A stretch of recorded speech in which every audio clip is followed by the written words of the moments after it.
Hi, I'm Steve Moulter. We are here at the IoT World Forum, and I'm joined right now by Lynne Nielsen and by Oleg Logvinov from IEEE. We're going to talk a little bit about IEEE within the IoT framework in the next few minutes.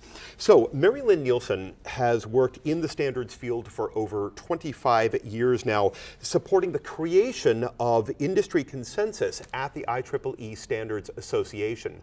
She's currently the Technology Initiatives Director for the IEEE-SA, overseeing its Emerging Technologies program and also engaging in active outreach. Lynne has received the IEEE Computer Society Certificate of Appreciation, as well as an appreciation award from the IEEE-SA Standards Board. Lynne, it's so glad to have you here with us today. We really appreciate it. Thank you. It's wonderful to be here, Steve. Now, Oleg Logvinov is Director of Special Assignments in ST Microelectronics Industrial and Power Conversion Division. He's held various senior technical and executive management positions in the telecommunications and semiconductor industry. Oleg is chair of the IEEE P2413 standard for an architectural framework for the Internet of Things Working Group. Mr. Logvinov serves on the IEEE Standards Association Corporate Advisory Group and the IEEE-SA Standards Board. And he actually has 20 patents to his credit as well. So Oleg, we're so glad to have you here with us today. I'm delighted to be here. Thank you for the invitation. My pleasure. So let's begin kind of at the beginning. What makes IoT such an incredibly exciting technology today? In my opinion, IoT is not just a technology. It's a conglomeration of many technologies, but it's also absolutely new business models. The very important thing about IoT to remember, it's a horizontal nature of it. IoT is cutting across multiple verticals that traditionally have existed for a very long time on its own. Now with IoT, we have an opportunity to connect a lot of those verticals. Look at our smartphones. Our smartphones cater to so many applications, so many business models, so many new businesses are created, actually even reverse revenue flow, right? We can fund a lot of services that we receive virtually for free because data is worth something. IoT is the same. It's converting every sensor, every actuator into the source of data, consumer of data. It's creating vibrant ecosystem of devices that can communicate amongst themselves and with us. Fantastic. So let's then sort of build on what Oleg was talking about. And Lynne, why don't you tell us a little bit about the IEEE vision for IoT and how these two things come together? Well, I think the interesting thing that we can think about with this is that when Oleg mentioned the horizontal nature of IoT, it's involving all sorts of different technologies that have never really been involved before. And the IEEE as an organization is very broad-based. It has over 40 different societies and councils cutting across technologies like you've never seen before. So IEEE sees what it does as directly related to the IoT because we already have all those different traditional silos of technology brought into under one place to be able to work together. And IEEE's motto is that we are enabling technology for humanity. Our purpose is to benefit humanity by driving the technology that makes yours and my lives better, cheaper, faster, easier. That's what we're doing. So our job is to help all of the companies that are here bring these things to fruition to be able to drive the technology that ultimately benefits people around the world. You know, Oleg mentioned the smartphone. If you think about a smartphone, there's someone in Africa living in a country that may not necessarily have the best socioeconomic advantages, but who has that phone and in essence holds a computer in their hand. You have a smartphone because IEEE's 802 technologies are in it to enable wired and wireless communication. So everything that you have that enables this around the world is based on IEEE technology and IEEE standards. That's what we want to do. We may not necessarily be the most visible, but our job is to enable that for everyone.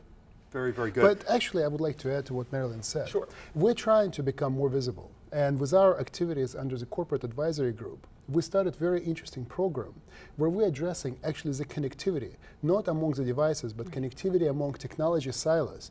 Lynne mentioned 40 technology societies. Now we're trying to connect them with the industry. Corporate Advisory Group represents the industry. We have over 200 members that are enterprises all around the world.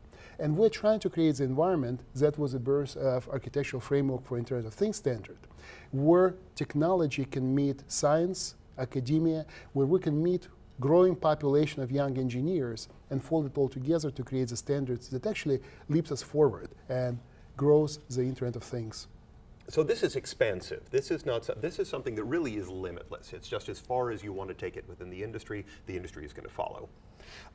Let's sort of end up by talking about what you think are the top challenges at this point. Maybe even say the top 3 challenges that need to be resolved at this point for IoT to really reach its full potential and get where we would like to see it go. Well, first of all, it is horizontal collaboration. As we discussed before, the nature of IoT is cutting across multiple verticals. So what we have to achieve is actually find a platform, how to collaborate among traditionally independent verticals, how to bring them together, how to create an environment in which data models, exposed as an example from our heart rate monitor, can be consumed by our doctor, by our dietitian, by our trainer. How can, as an example, the environmental sensors that provide us with information from a lighting pole in a city can provide us with the data in the same fashion as its thermostat at home? How do we package it all together? How do we visualize this data? That means that we need to learn how to create an overarching framework for enabling this multitude of data flows from one to many, many to many. And I think that's challenge number 1. The second challenge is, of course, security. It's a quadruple trust. The data that is now sourced by one specific platform is going to be consumed by so many platforms going forward. We need to figure out how to protect this data, how to make the exposure of this data to be managed in such ways that the data that doesn't belong to a certain consumer never gets there. The data that is left behind in some storage will never get redistributed because it's a private data and somebody may be hurt by its exposure. So those are probably 2 main challenges. Of course, standards is something that we need to address. It's not a challenge, it's a work item. We need to create a set of standards that actually show us how to implement Internet of Things by the industries that never work together. And I think one of the interesting things that we've been doing in IEEE is we actually took a look at our existing standards and said how many of them are related to the IoT that enable its creation. We came up with over 140. So we've also been going out to those communities saying, how are you thinking about the IoT? What are you changing or adapting in your standards to address this changing environment that Oleg has mentioned?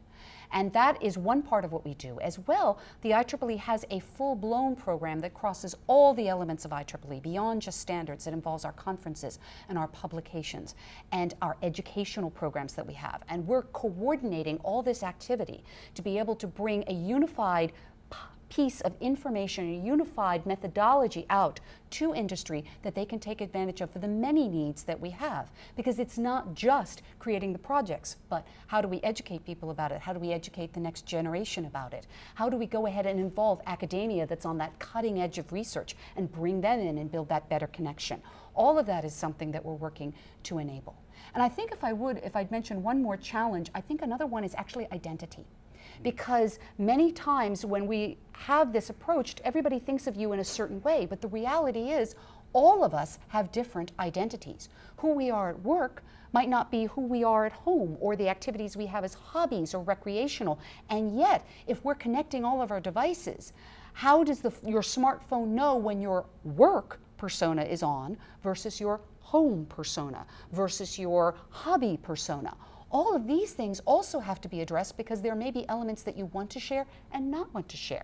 So it ties back into the privacy issue, but it's a major aspect that I think is something we haven't quite discussed enough. Yes. Wow, it's amazing. It really is it's a very exciting future, and there's a very, very big story to tell. So we're really grateful for IEEE for helping to make it all happen. It's been such a pleasure to talk with you both. Mary Lynne, thank you so much. Thank you, Oleg, Steve. thanks to all of you pleasure. as well. Thank really you. fun, and thanks to all of you for tuning in. Bye-bye.